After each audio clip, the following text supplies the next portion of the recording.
Gautier, could you please introduce yourself? You are a photographer and you made a documentary. Yes, that was my first documentary. I've been a photographer for 15, 20 years, and I worked a lot with contemporary artists, and I worked with Ron Mueck for 10, 15 years before we made the film together. He was invited by the Fondation Cartier in Paris, which is quite a big place in Paris. And Ron and I always wanted to make a film together, and we took the opportunity of that invitation by the Fondation Cartier to organize that film. When I talked to the Fondation Cartier, I said I wanted to make a film with Ron, and they thought that was a good idea because there's no film about him. And they said, show us your films and we'll see what we can do. And I've never made a film, so I showed them my photograph, I wrote a text. And Ron Mueck said, if the film happens, he wanted to make it with me and nobody else. So that's how I got the job. Yeah.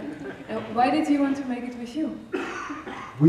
He's somebody who's really quite shy, never speaks, you've noticed.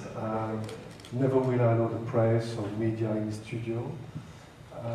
And we worked together for over 10 years before we made the film. So, in a way, the relationship did exist already.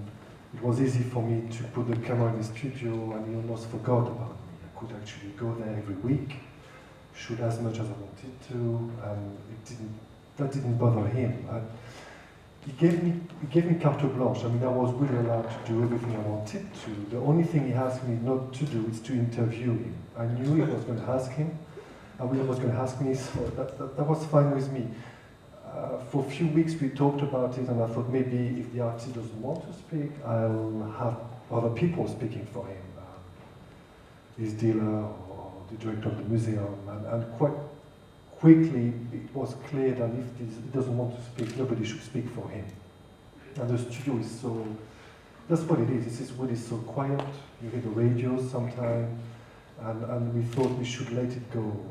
It became more a film about time than we didn't want to make a recipe. We didn't want to make a film about how to make the work. Technically, he's using a technique which is really quite old and classic. He makes contemporary sculpture, but the technique is very classic, so we thought we don't need to explain.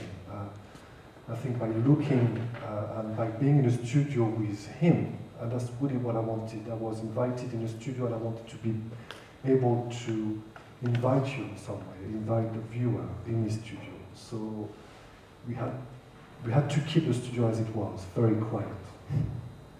Yeah. What I find striking is that I can really see that you are a photographer, because the framing is perfect.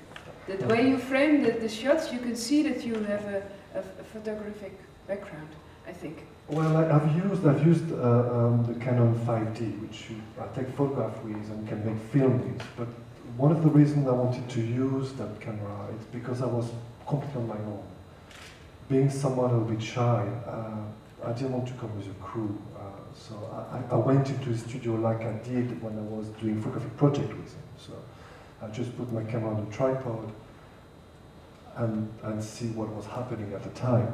And spend a day, spend 2 hours, or spend 2 days, it all depended. We couldn't plan. But yes, there were still images, moving images made with still camera. And I just put the camera in, and we edited. I mean, I did edit this film like we did a book, with image after image, and we tried to make the image working together. That's really the way we organized the film. Yeah, I think it's amazing. Are there questions from the audience? I can imagine that you have questions. You want to ask a question? Yeah? Yeah, I would love to know something about his daily routine. You know, seeing this is a kind of contemplation, and I really love it. But makes you wonder what his daily routine is. It's about time. You see a lot of sculptures. Mm-hmm. So how much time you used to make this film? Well, when we started to film when we got the invitation by the Fondation Cartier, and that was 2 years before the opening. I mean, before the last scenes in the film. And his daily routine is actually the same for the past 30 years. He's a guy who comes in the studio every day at 9 o'clock until 6, 7, 8 p.m. It depends how much work he has. And the work is made of the same, with the same technique, the same gesture. I mean, we see the first half of the film is him working on the clay, because out of the 2 years he spent to make 3 new pieces for the Paris show, almost 18 months he spent only working on the clay. The clay is the masterpiece. When that works, when he's happy with it, it's in a way this is done, the sculpture do exist. And after that he makes the mold, and after the mold he pour the resin to make the final work, which you can see in museums and galleries. But the clay is very much the core of the work. But to make that work, I mean, it's basically the same gesture, the same technique, the same material we use every day for the past 20 years. So in a way, I mean, it's incredibly repetitive. It's making the same thing for the past literally 30 years. It's the craft, I think the work changed because the craft becomes better every time. It has to become a master, really, in what he does. That's the difference between what he did 20 years ago and what he does now, but technically it's the same. And in a way, I didn't know him then, but as a teenager, he comes from Australia, now he lives in London for the last 30 years, but he was living in a suburb and he was making puppets and sculpture in his bedroom because he was bored, there was nothing to do there. He was living far from the sea, he always been someone kind of be quite happy with himself. So in a way, all his life, he's now 56, probably 40 years, 50 years, he's been doing the same gesture by himself in his studio. And the 2 female assistants he has came into the project because he was under pressure with time, but most of the time he's actually on his own. And because he sells his work well, for a lot of money, he doesn't have the pressure to produce a lot, to make a living. And he even says, in fact, I didn't have to exhibit. I would spend my time in the studio, make the work, sell it, and stay in my studio. That's what. When we started the film, he said, "Are you sure you want to make an hour film with me? Because it's going to be really quite boring. My home is 5 minutes away from the studio. I go to the studio every day at the same time. I go home to have dinner with my wife. I don't even talk to my wife anymore. What are you going to do?" So the film really was about time, about the studio, the smell of the studio, and the time you spend making work. Really, that's what his life is all about. Really, and he doesn't like to speak about his work. I mean, he likes. No, but you can see the love that he shows. Yes, I mean, again, I knew him a long time before we started to make this film, but with that project, I really spent a lot of time with him, and that's really what surprised me. How much care and love he had into his. I mean, he never gets bored. That's what he does. This is his life more than his work.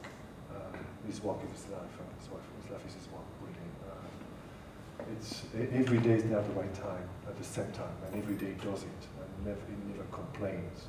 Yes, he complains about his dealer because he puts pressure, because the collector wants to buy his stuff, and he feels like he never has time because he does everything himself more or less. So it takes time.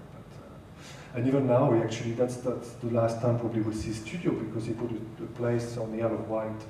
It's an isle, south coast of England, where it's going to be even more quiet and it's going to be even more on his own. I don't know if I make a film about that, but that's what he does. And his wife is coming to the island? She comes for the weekend. Okay. She's very much. She was born in London. She loves London. Yeah. And so she will see him on the weekend. But I know her quite well, and she says, and if you see him every day, then we don't speak. So in a way, seeing him only at weekends, it's not a bad thing. No, it's good. Yeah. Are there any other questions from you? Yes. Where did he get his images from? Do you have any clue? Oh, the images. Does he make a lot of drawings? Does he make No. photographs, I mean, observations? years ago he was taking photographs of his wife. He's got 2 daughters, some of his friends, but more more for the pose, to find the right attitude for the sculpture. Because he always mentioned that he doesn't want to make a portrait of someone specifically. It's more a universal portrait. We all can relate to his work. And now he's using images he finds on the internet, basically. Yes, he will spend quite a bit of time on the computer, a few weeks, few months, to find the idea for the new sculpture. But when he knows what he wants, he doesn't really look at photographs. We sit in a film with the eyes. He needed references, but that's images he found on the web. So that's how he does it, but doesn't make drawings anymore, which is a shame because some of the drawings before 10, 15 years ago were quite good. And he used Polaroids as well. He made a lot of Polaroids with his friends and his family, which were, I thought, really quite special and intimate. But because of internet now, he doesn't do that anymore.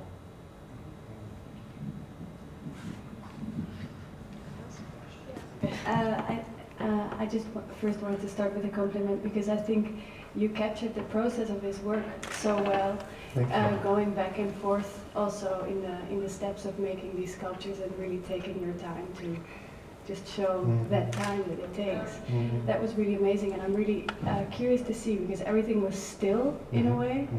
There must have been a bit more noise, and I wonder in the versions of editing, did you move from maybe a different version with more conversation to... No. No? No. The only time I could have had it with more conversation was lunchtime. Yeah. At that time we had every day, between 1 and 2, we had the break for lunch. Then we could speak. But Ron and his 2 assistants didn't want to be filmed while we were eating. I mean, that's fair enough. So, yes, at that time we speak, but he never speaks about his work. He could speak about his holidays, or the assistant could speak about their life, but it's never about the work. But what you saw in the film, when they're actually making the work, whatever they do, that's what it is. They don't speak to each other. And they understand each other well enough to not have to speak. And actually, the story is when Sarah and Gemma came into the studio, they knew each other, they studied together in the same school, so they were friends and they were talkative when they started to work with Ron. And that's when the radio came into the studio. Because he said, when I put the radio, nobody speaks. If the radio is not on, they start to speak or ask questions. And that bothered me. So really, it's nothing to do with the editing. What you saw, it's really what it is. So yes, lunchtime could have been time where it becomes a bit more exciting, but not that much. I think this is exactly the most exciting thing, that you see this silence. And then the only moment that actually some clutter or noise comes in is at the installing at the shows. That's right. And then the most interrupting moment basically is when everybody has to look at it at voice or word. Yes. Kind of, yeah. And actually with House on Worth in London, he went to the opening as we see him being very uncomfortable and he left. He didn't stay for the dinner was organized for him. So that's something I did film as well, but we didn't actually put in the film. You can see that he's not comfortable then. Well, actually, if you meet him face to face, he's very amicable. Yeah. And, but if you start to want to know more, if you want to go into his private life, that becomes really quite difficult. And he finds difficult to. It's not the case anymore because his work sells for quite a lot, and the reviews have been very good with him. So he got used to work in a contemporary art scene, but 10 years ago, he even said, I'm going to stop. I don't want to work with those guys, the galleries and museums. He did find it really difficult. They were asking him too much. I think now people know, and his agents, dealers, know him very well, and they know how to deal with him, and they leave him alone. So that's fine. But if it worked well for that film, it's because again, I knew Ron for 10 years, and I'm kind of quiet when I walk, and I put my camera on. I'm quite happy when you speak for the day. If you don't speak, that's fine by me. So. That's the only way it could work. Yeah. I think it was quite clear that he could only work for that project with me at the time because I knew how things would work. I mean, I wasn't surprised when he said, you can do whatever you want, but I'm not going to speak. That was a surprise. Yeah. Excellent. Are there any more questions?